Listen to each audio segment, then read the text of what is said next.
दिल की बात खिलाड़ी के साथ इस शो का नाम है और मेरा नाम है सुप्रिया सक्सेना। जैसे कि हम सब जानते हैं कि इस शो में मजेदार बातें होती हैं। कोई सीरियस टॉपिक हम जल्दी छेड़ते नहीं है और अगर छेड़ते हैं तो वो क्यों था, कैसे था, कहाँ हुआ, उसकी पूरी गहराई नापते हैं। आज मेरे साथ बातें करने के लिए और अपने उद्देश्य बताने के लिए, अपनी पिछली कहानी बताने के लिए साथ में है Ashok Malik, the Indian para power lifter, जिनकी कहानी बहुत अनोखी है, बहुत प्रेरणादायक है। वेलकम अशोक जी। वेलकम मैडम जी, नमस्कार। तो जी, जी, बिल्कुल नमस्कार। और सबसे पहले तो मैं ये जानना चाहूँगी कि कैसी चल रही है तैयारियाँ? तैयारी अच्छी चल रही है मैडम। अभी 140 दिन बचे हैं पैरा ओलंपिक के। जी। एक एक दिन बहुत इम्पोर्टेंट चल रहे हैं हमारे लिए। जी, जी, बिल्कुल। और ऐसे स्केड्यूल में से आपने हमारे लिए टाइम निकाला है, बहुत-बहुत शुक्रगुज़ार हैं हम। जैसे कि आप सुन ही रहे हैं इनके मुँह से खुद ही कि पेरिस ओलंपिक्स, पैरालंपिक्स की तैयारी में मगन है, दिन-रात एक करा हुआ है इन्होंने। इनके बारे में एक बात मैं बताना चाहूँगी कि 2018 के जो एशियन पैरा गेम्स में इनके एक ज़बरदस्त इंजरी हुई थी। उसके बाद शायद आपने आशा ही छोड़ दी थी, या आपने आशा छोड़ दी थी या डॉक्टर्स ने आशा छोड़ दी थी? मुझे वो पूरा पूरा इंसिडेंट जानना है आपसे। वो दिन मैडम मेरे बहुत ज्यादा ही आंखों के आगे ऐसे ही घूमता रहता है कि मैं एक मेडल मिस किया था मैंने, क्योंकि वो बस मेरा मेडल नहीं था। वो मेडल बस उन्हीं का था, तो ऐसे निकल गया। 153 पे केजी पे मेरी हड्डी टूटी थी, ये लेफ्ट हैंड साइड की, यहाँ से। तो ओके। डॉक्टर ने मेरा 9 घंटे ऑपरेशन से निकाला था, 9 घंटे में। तो फिर डॉक्टर ने मैंने बात की डॉक्टर साहब से, मगा क्या मैं दोबारा प्रैक्टिस कर सकता हूँ? तो उन्होंने बोला हाँ बिल्कुल कर सकता है, 3-4 महीने के बाद शुरू करना। तो मैंने 6 महीने बाद शुरू किया, धीरे धीरे 20 केजी स्टार्ट किया। फिर मैंने अगले महीने जैसे 10 केजी और बढ़ाया थोड़ा। हाँ, मेरे को 4 साल लगे रिकवरी करने में। 4 साल में दोबारा फिर मैंने एशियन गेम में मेडल जीता। बात क्या बात है! क्या बात है! अच्छा, ये तो हमने आपकी जो सेकंड एक बहुत बड़ा चैलेंज आपकी लाइफ में आ गया।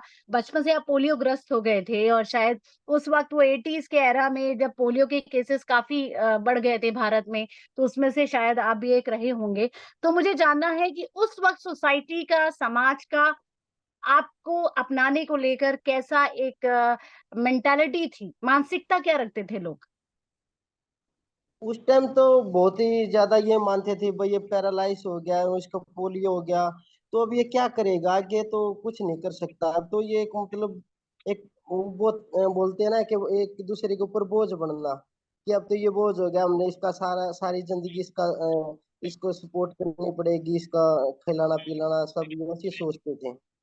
जी। पर मेरी फैमिली ने मुझे इन चीजों से बहुत दूर रखा, ये चीजें कभी मेरे मन में नहीं आने दी। उन्होंने इतना लाड प्यार, इतना मेरे को आगे बढ़ाने का इतना संघर्ष किया है बहुत ज्यादा।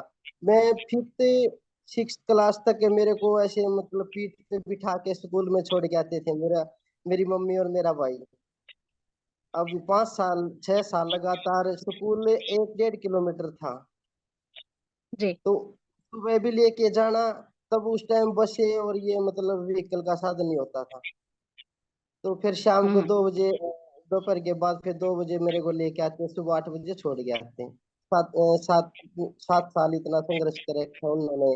और स्पोर्ट्स लाइन में भी उन्होंने मेरे को किसी चीज का वो नहीं होने दिया भाई, जिस चीज की मेरे को जरूरत है वो एक्स्ट्रा देते थे कि ये चीज कर, बस मेडल से लेके आपने। अच्छा, हमने सुना है कि एक वक़्त वो भी था कि आपकी फैमिली में एक और क्राइसिस हुई थी। मतलब एक चैलेंज उसके ऊपर दूसरा चैलेंज, आपके पिताजी के साथ भी कोई एक हादसा हुआ था। मैं जानना चाहूँगी। हाँ जी, वो मतलब अभी 2020 में मेरा पापा एक्सपायर हो गए थे। तो फिर उस टाइम भी हुँ। इफ गेम करता, वो तो साथ साथ में पापा नहीं रहे तो थोड़ा और जिम्मेदारी और बढ़ गई। तो फिर मेरी मम्मी ने ये बोला कि टेंशन मत कर किसी भी चीज की, तो अपने फोकस कर, ठीक है, बस हमारे साथ भगवान ने बस क्या करे, इतने दिन के साथ दे रखे था पापा का। जी, लेकिन अपने आज इस बात में कोई शक नहीं है कि उनको बहुत गर्व महसूस होता होगा आपको जहाँ से भी वो देख रहे हैं होंगे इस वक़्त, क्योंकि इस वक़्त उनका लाडला जो है वो ओलंपिक्स खेलने जा रहा है, ये बहुत बड़ी बात है। अशोक जी, हाँ, हमने सुना है कि आप बॉलीवुड हीरोज़ के बहुत बड़े फैन रहे हैं एक टाइम पे, और शायद वो एक बहुत बड़ी मेजर वजह रहे हैं आपको पावर लिफ्टर बनाने में, क्योंकि पहले तो आप इंस्पायर हुए उनकी बॉडी देखकर। आपने बनानी हाँ शुरू जी, करी अपनी बॉडी उनके जैसे। संजय दत्त, हाँ, जैसे सिल्वेस्टर स्टैलोन, जैसे सलमान खान। तो क्या जी।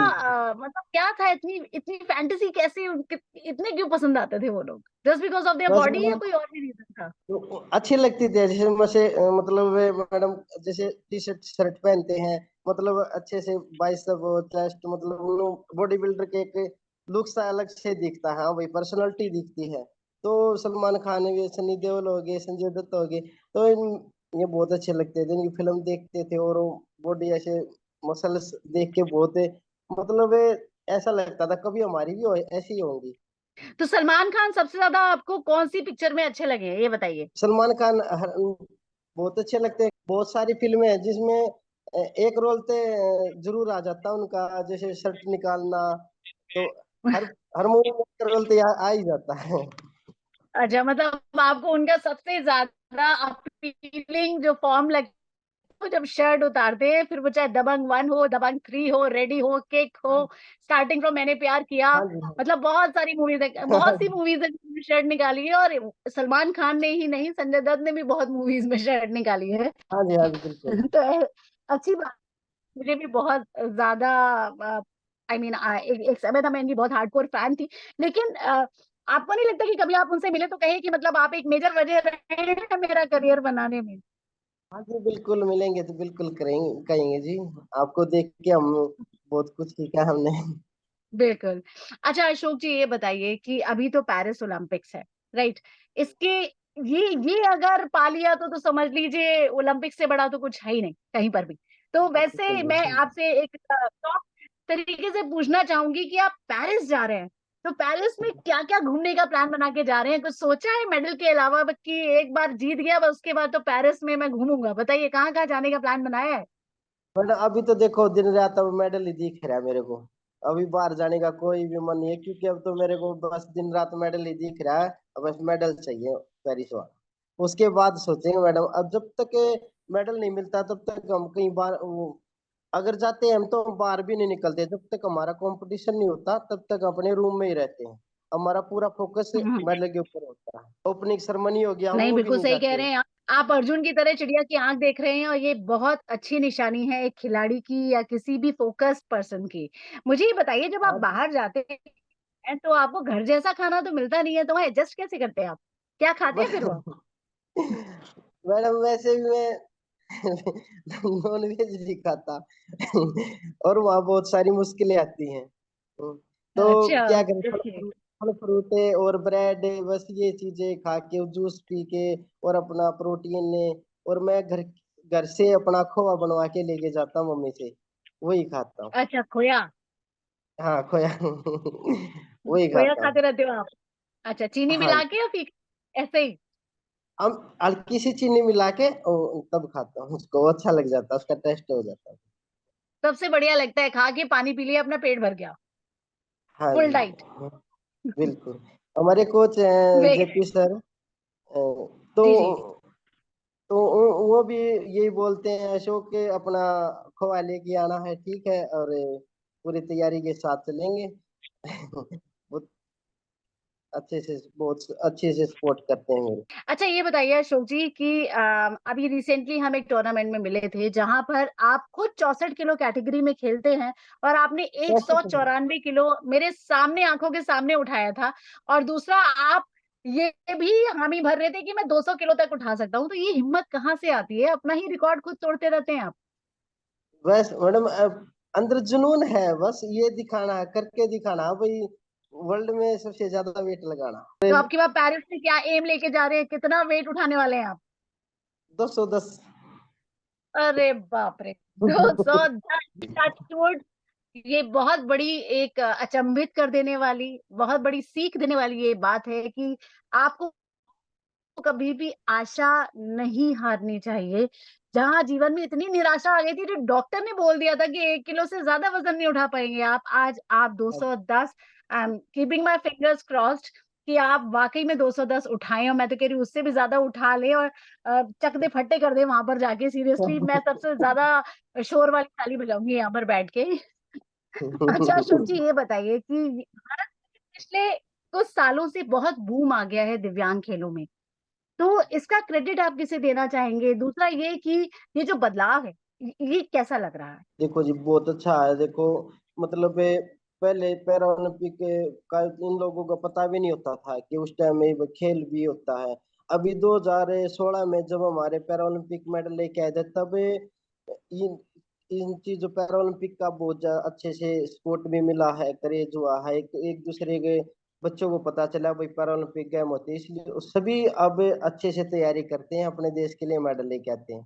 पहले इन चीजों का पता नहीं था, पहले ये मानते थे भाई क्या करेगा, अब दिव्यांग हो गया तो इसे आगे अब एक सीमित लाइफ होती थी घर परिवार से ही बस। ये तो नहीं सोचा था कभी देश विदेशों में जाएंगे, अपने देश के लिए मेडल जीतेंगे, इंटरनेशनल खेलेंगे, इतना कभी नहीं सोचते थे पर। अच्छा, आपस में आस-पास का जो समाज है, जो एक वक्त में आपको बहुत आ, वैसी नजरों से देखता था, दया भावना भरी नजरों से देखता हाँ था, वो जी। आपको कैसे देखती, फर्क जानना चाहती हूँ मैं। हाँ उस टाइम देखते थे मैडम, पर अब तो बस मतलब ये देख के ऐसे होते हैं भाई हमने भी आप जैसे ही बनना, मतलब इतना अपने देश के लिए मेडल जीते हम भी और इतनी मेहनत करें। अब उनको ऐसा लगता है जब आप लोग इतना करते हो हमारे लिए अपने देश के लिए, तो हम क्यों नहीं कर सकते। उनको भी एक जुनून आता, हम प्रैक्टिस करते हैं तब जब मैं देखते हैं ना, तो उनके अंदर भी बहुत मतलब ऐसा जोश बनता है भाई, जब ये देखो भगवान ने सारी चीजें हमारे पास होते हुए भी हम इतनी मेहनत नहीं कर रहे, और आप इतने दिन रात इतनी हार्ड वर्क करते हो। बिल्कुल। तो अशोक जी, आपकी टीम में आपके कोच का क्या रोल है? देखो इसमें जी कोच का अहम रोल होता है, ठीक है, कोच के बिना तो आगे नहीं बढ़ पाते ना इतना, क्योंकि कोच गाइड करता है भाई आगे ऐसी ट्रेनिंग करनी है, अब ये डाइट रखनी है। तो हमारे गुरु जी हैं जबकि जितेंद्र पाल सिंह, ये मेरे को 2021 में से लेकर आज तक 4 साल हो गए मैडम, बहुत अच्छे से सपोर्ट कर रहे हैं। बहुत बढ़िया, बहुत किस्मत वाले हैं आप, और बहुत ओब्राइज फील कर रही हूँ मैं कि मैं आप जैसी हस्ती से बात कर पा रही हूँ। जाते जाते एक सवाल मैं आपसे पूछूंगी कि अपने स्पोर्ट के बारे में कोई 5 ऐसी शब्दावली हमें बताइए जो आपके स्पोर्ट में फॉलो करी जाती हूँ, ताकि अगली बार जब मैं आपको वेट उठाते हुए देखूं तो मैं उस स्पोर्ट को अच्छे से समझ पाऊं और देख पाऊं पूरे इंटरेस्ट के साथ। देखो मेन तो मैडम यही होता है, वेट उठाते समय रुकना नहीं होता, बिल्कुल ऊपर जाना चाहिए। और एक तो ये है, एक हम्म। उठाते वक्त जैसे मतलब टेढ़ा मेढ़ा नहीं होके जाना चाहिए। और और चेस्ट के ऊपर रोकना भी चाहिए, ये अकबर रुक क्या है। और एक ऐसे ग्रिप खोल लेनी चाहिए। और अच्छा। एक हाँ, तो एक जब पीछे जज बैठते हैं ना, तभी वो स्टार्ट बोलते हैं, तब वो हमने नीचे लेके आना है, चाहे वो 10 सेकंड के बाद बोले, चाहे वो 1 मिनट के बाद बोले। अरे बाप रे, तो 1 मिनट तक आप पकड़े रहोगे फिर उसको ऊपर ही? हाँ ये भी हो जाता है, अगर हाथ ऐसे स्वेलिंग कर रहा है, कंपन बन रही है, तो बोलता नहीं, रेफरी पीछे से बोलता नहीं, अब इतना वेट ऊपर रोक के और फिर वो नीचे लेके आना बहुत मुश्किल हो जाती है। वाकई में। बिल्कुल। अच्छा मुझे ये बताइए कि जब आपका वो टूर्नामेंट मैंने देखा था, तो मैंने अक्सर देखा है स्टेज के बगल में कुछ रंग बिरंगी लाइटें लगी होती हैं, हम्म। और जब जो लिफ्टर होता है वो वेट उठाता है, और जब वो नीचे लाता है तो एक बजर जैसा बजता है लाइट में, वो क्या है? वो ऐसे होता है मैडम, जैसे मतलब तीनों लाइट होती हैं उसमें, एक रेड रंग की होती है, एक व्हाइट रंग की होती है। तो उसमें 3 लाइट में से 2 लाइट चसती हैं तो गुड लिफ्ट आती है।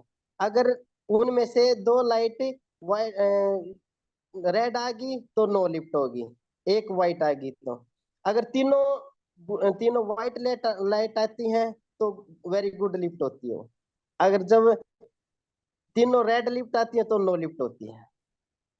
ओहो हो। तो हम पूरी शुभकामनाएं आपको देते हैं, बेस्ट विशेस देते हैं कि आपकी वेरी गुड लिफ्ट जाए पेरिस में, और आप गोल्ड मेडल लेकर आए घर। अशोक जी, थैंक जाते यू जाते इस शो पर अपने दिल की बात बता के जाइए। मैडम, बहुत अच्छा लगा आपने हमारी बात सुनी, इतना टाइम दिया, और आशा करते हैं आप ऐसे ही हमें आगे बढ़ने का आशीर्वाद देते रहे। आशीर्वाद। हम तो हम तो बेस्ट विशेस दे सकते हैं, आशीर्वाद कैसे दे सकते हैं? बस ये चीज दे देना मैडम। और सपोर्ट करते रहे, हमारी बातें बिल्कुल मतलब बिल्कुल। हम लोगों तक पहुंचाई जाए कि भाई, ताकि और नए बच्चों को पता चले और इंस्पायर हो बच्चे ज्यादा से बिल्कुल। ज्यादा। और मैं साथ ही ये भी कहूंगी कि जब आप बड़े बन जाइएगा, तब आप भी एक ऐसी एकेडमी खोलिएगा जिसमें आप अपने जैसे को सिखाइएगा और आगे बढ़ाइएगा। हाँ जी बिल्कुल हमारा ओलंपिक के बाद फिर जब हम गेम छोड़ देंगे तो हम एक नए बच्चों को तैयार करेंगे, और ऐसे और नए बच्चों को तैयार करके आगे अपने देश के लिए मेडल जितवाएंगे। और उनको दिल की बात खिलाड़ी के साथ में जरूर लाइएगा। हाँ जी बिल्कुल। थैंक यू अशोक जी, नमस्कार and best of luck. Okay madam.